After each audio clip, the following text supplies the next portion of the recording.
Seawolf missiles shoot down 2 Argentine Skyhawks. United Nations Secretary-General says talks at a delicate stage. British television team abducted in Argentina. QE2 sails with 3,000 guardsmen and Gurkhas. The EEC Commission backs Britain over sanctions. Good evening. 2 Argentine Skyhawk fighter bombers were shot down today by Britain's newest missile, the Seawolf. It's the first time the Seawolf has been used in combat. And also today, a Royal Navy Sea King helicopter ditched and was lost, but its crew were all rescued. The Ministry of Defence spokesman announced the incident a few minutes ago. Earlier this evening, I announced an attack by 3 A4 Skyhawk Argentine planes. 2 of these, as I have already said, were shot down. Further Argentine sorties were made against the task force, but no more Argentine aircraft were shot down, nor were there any reports of casualties in the task force. I must make clear that all this information comes from first reports and is necessarily very sparse. When we have more information, we will give it to you.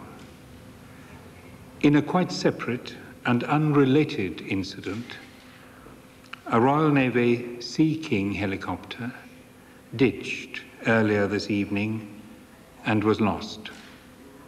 It was inside the total exclusion zone, and there is no evidence that its loss is connected with Argentine action.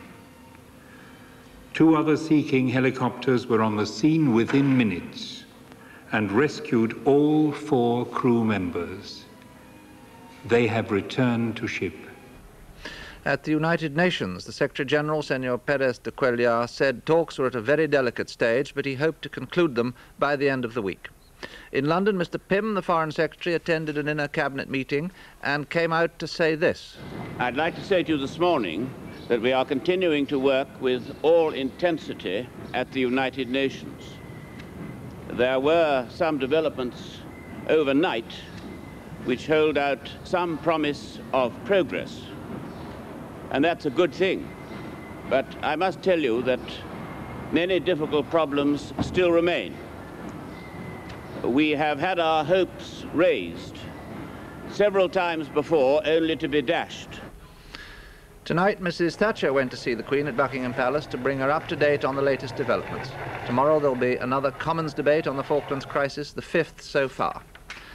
In Southampton, the QE2 sailed this afternoon after conversion to a troop ship with 3,000 Welsh and Scots Guards and Gurkhas aboard. In the South Atlantic, the weather has been very bad and there's been little activity for 2 days by Sea Harrier jump jets. So they sent a frigate out near the Falklands to watch for air activity. Then the Skyhawks came along. Here's our defense correspondent, Jeffrey Archer. Argentina has about 80 American-built A4 Skyhawks. They are old aircraft, but still effective bombers. They've been operated from Argentine aircraft carrier the 25th of May, though it's likely the aircraft that attacked the British frigate had flown from the Argentine mainland. The frigate that was attacked was apparently one of the new Type 22 vessels, either HMS Broadsword or HMS Brilliant. They are equipped with the new Seawolf anti-aircraft and anti-missile missile, and this is the first time it's been fired in anger. The missile fires automatically as soon as a target comes within range. 2 Skyhawks were shot down, the 3rd escaped. The Royal Navy say their ship was not hit. The weather around the Falklands has been bad for the past 2 days, and with little flying being done by the British Sea Harriers, the aircraft carriers were probably some distance from the Falklands this afternoon.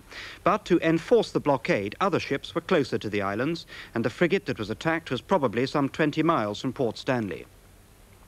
It's not known whether the Argentine planes were looking for British ships to attack, but with elements of the task force patrolling so close to the Falklands now, the Argentines must feel under pressure to attack them.